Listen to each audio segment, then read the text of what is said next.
What is up, YouTube? It's Matt Faircloth. Welcome to the Mentorship Monday show. Okay, fire away. Here's your question that you had written into us, but put it in your own words. How can I help you? And Justin, too. How can we pick your brain? Looking at a property, Okay. and I got the this year's income and expense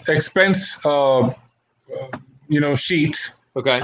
But I also have last year's. Should I use this year's or last year's? I have up to September. Is this a single family home, multifamily? No, multifamily. How many multifamily? It's a 44. 44. Okay. Does the NOI on if you look at like a lot of folks use like a trailing 3, okay?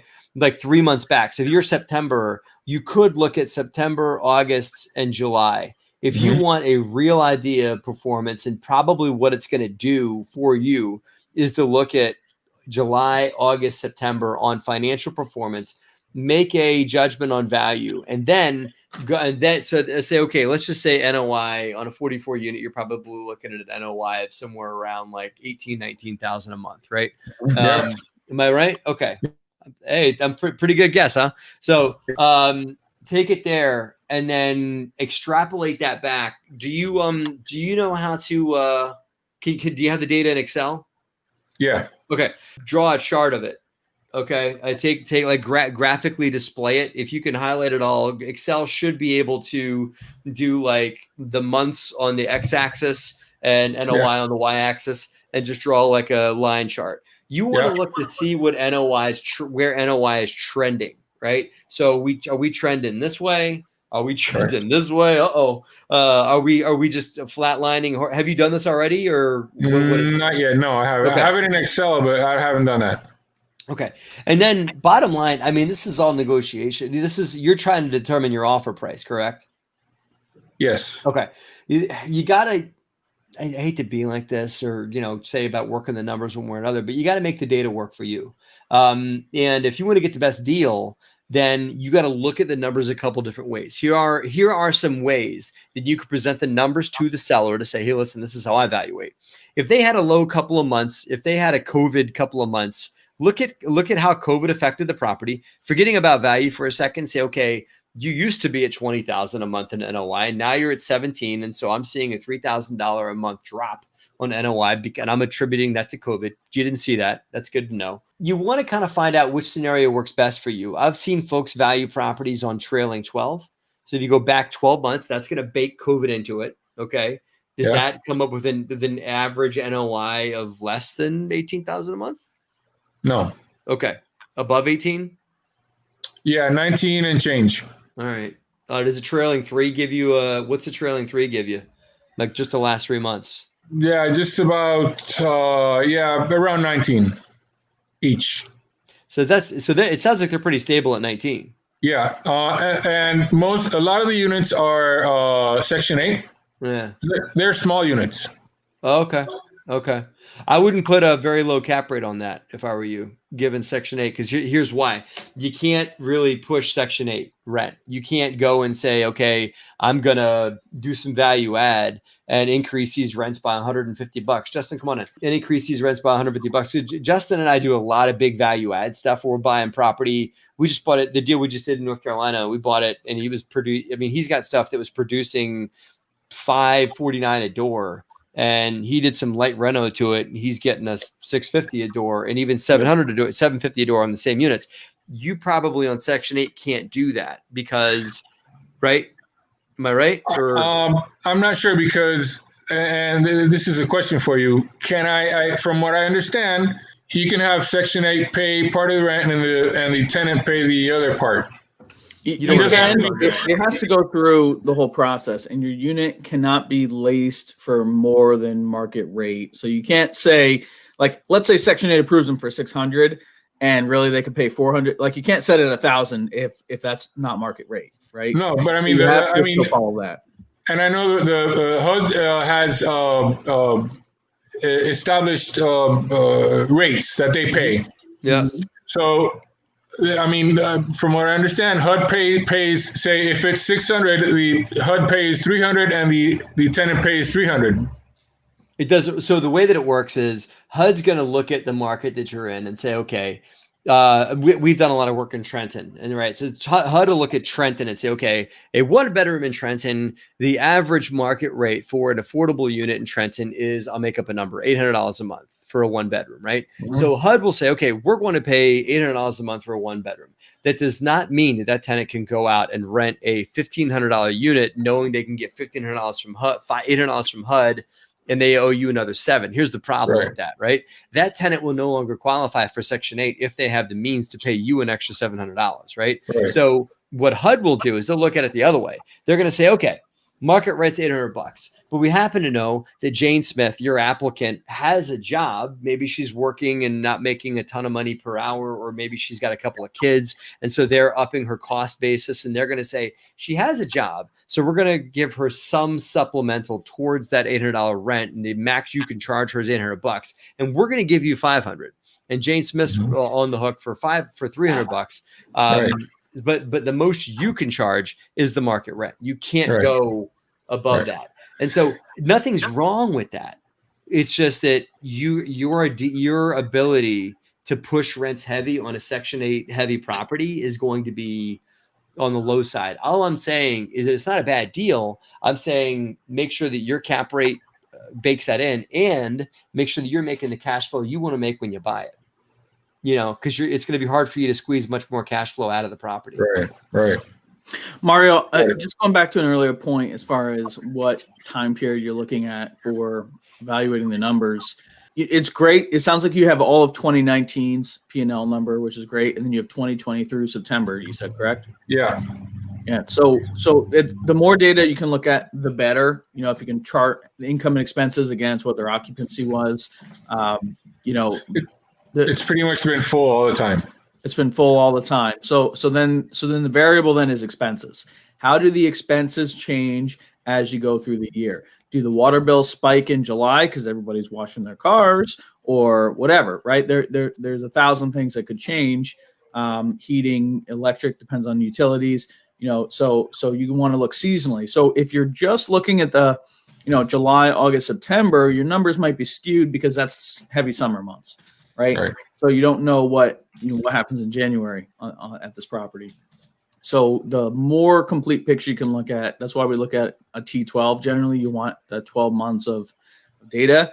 But you have more, so you can go back all the way, and see what were rents in January of 19. Now, data from January 19 shouldn't really impact you too much when you're looking at your November of 2020. It's pretty far away here, but it is good to know. But really, your pricing decision is going to have to be based on the T12, the last 12 months. Another question I have: how do and I know this is probably going to have financing involved. Financing what? Financing involved. That I have to get financing. It's not going to be a cash purchase. Yeah. Okay. So I'm probably thinking that I'm going to need to look for investors. Now, and I know there's 20 ways to skin a cat, but how can I make it attractive for investors? Okay. Okay. What's your buy? What do you think your buy price is going to be? I'm thinking somewhere around 1.3. Okay. So if you're getting 19 times 12 divided by 1.3, you said? Yeah. It's a 17% cap rate. Yeah. That's a really low awesome price per unit. That's awesome. I mean, you for real? If you think you can get it for 1.3? Well, they're. I want to come hang out in your neighborhood, man. Wow. Jeez. If that's what you can get it for. Whoa. Hold on. Is that optimistic, or what are they asking? I'm being optimistic because they said they were asking 1.6. But that's not crazy. But they said that they refused an offer for 1.2. 44 units, you said? Yeah. What's the average rents? Anywhere from 375, let's say, to 500. Oh, okay. There we go. Yeah, they're all small units. They're all 1-bedrooms. Yeah. Okay, but there's still rents are on the low side. All right, but so we can make that work. Okay, have you run a financial pro forma yet? That's no, but I was thinking that only maybe 5 or 10 units are around 525. Okay. So I'm thinking that maybe I could bump up the rent to around 5-ish Yeah.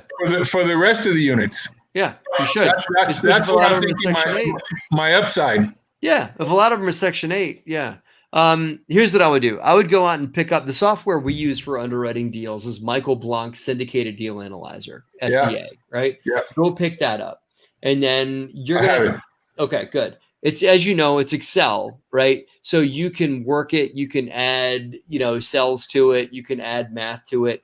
The thing about the SDA is – well, the SDA is going to let you do value. It's going to let you do some value add. It's going to let you increase rents over time. So yeah, I would say, okay, I've got to invest X, maybe do some capital improvements on the exterior, bring the exterior up to snuff and stuff like that. And then you're going to do a rent bump. That's going to show you your projected cash on cash and IRR. There's a returns tab in there. Use that and use the P&L tab and then develop a reasonably simple to understand slide deck for investors. We use PowerPoint for ours, just put your graphics in there, cut and paste the stuff over and send your investors a very easy to understand presentation deck for your offering. And again, it's fairly straight up. It'll just show the numbers. The SDA will also let you determine the equity splits you're going to give. That's how you're going to get investors in. And I mean, if you can get what we target is getting investors in the beginning, maybe something around the preferred return of say between 6-7%, somewhere around there. And then getting a cash on cash into the low teens, like 11-12% on cash. And then an internal rate of return when you sell the property, just north of 15. Those are our standards. And we find that investors don't balk at that too much. That those are in line with the industry and what we're providing. So, okay. Yeah. I would go for that. Given this property, I think you should be able to cash flow fairly well out of the gate, right when you get in. So I think you should be okay there. I don't think you're gonna have a problem. And at even if you land at 1.5, your equity raise is probably going to be in the $500,000 to $600,000 range. Mm-hmm. How hard was that? How can you put that together? How hard do you think that would be? Yeah, I'm thinking I can. Yeah. Okay. With an interesting enough deal, I would definitely talk to a lawyer, an SEC attorney. There's a lot out there. You can look on Bigger Pockets or whatever. We've used Trowbridge Sidoti, and we've used Gene Trowbridge from that firm. I've heard of them. Yeah. Yep. We've used Duke and Kelly. Those are two of the big ones that are out there. What's Mauricio's last name, Justin? Raul. Yeah, I've heard of him.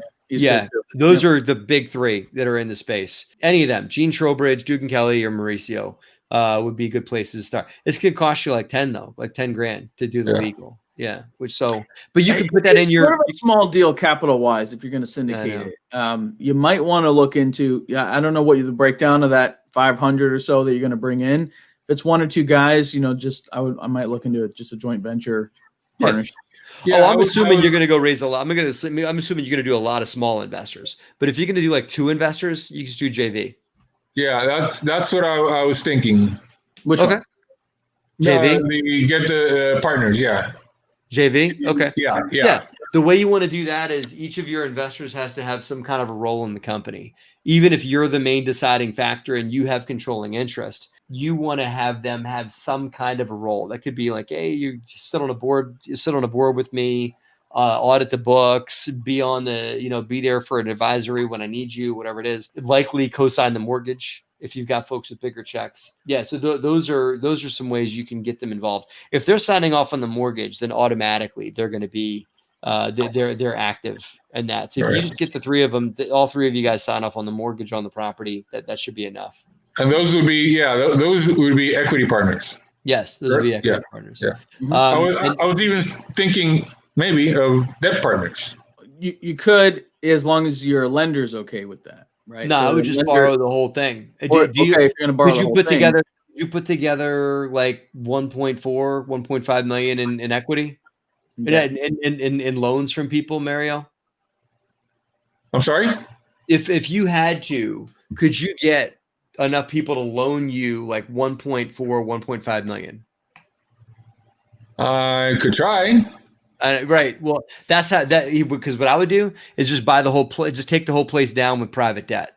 Right. And then you can refinance out of that. The problem Right. to this point is if you put a first position mortgage on the property and then show up with private debt behind it, the banks are going to have a problem with you putting collateral on the property to protect those lenders. They're not going to let you give them a lien. Right. So then you've got to be creative with your lenders and put something else up as collateral, possibly. Okay. Right. But then you're running into, what do you and do you not disclose to your first position lender? Yeah.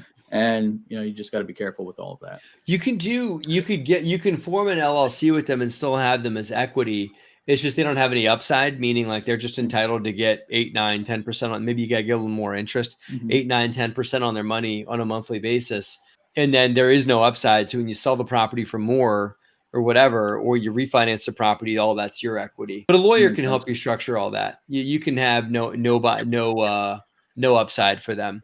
Our buddy Adrian had asked about banks for this kind of thing.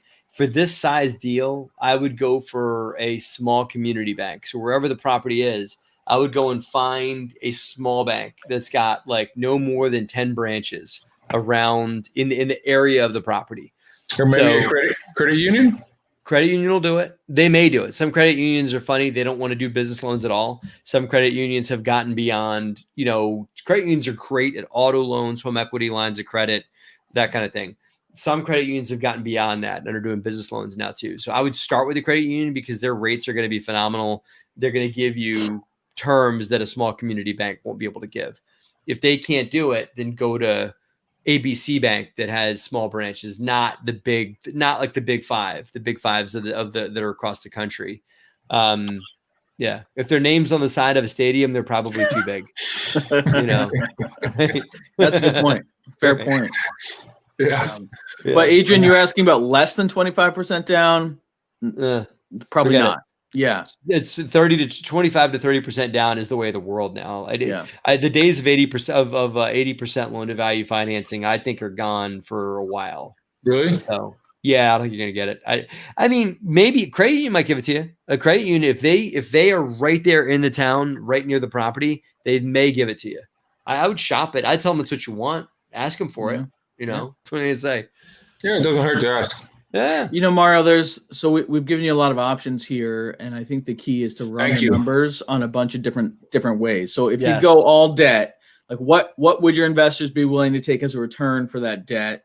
And what does that do to cash flow on the property and your offer price? If you're going to bring them in as partners, what does that do? What kind of return do they need? What kind of debt can you get with those investors? And now you have to raise less, but you get more debt. So run all the different scenarios, make 4 or 5 versions of that syndicated deal analyzer and try them all out. And then you'll start to see some patterns and what you're putting in, what you're getting out, and that'll help you figure out which path to move forward with. Okay, great. Awesome. All right.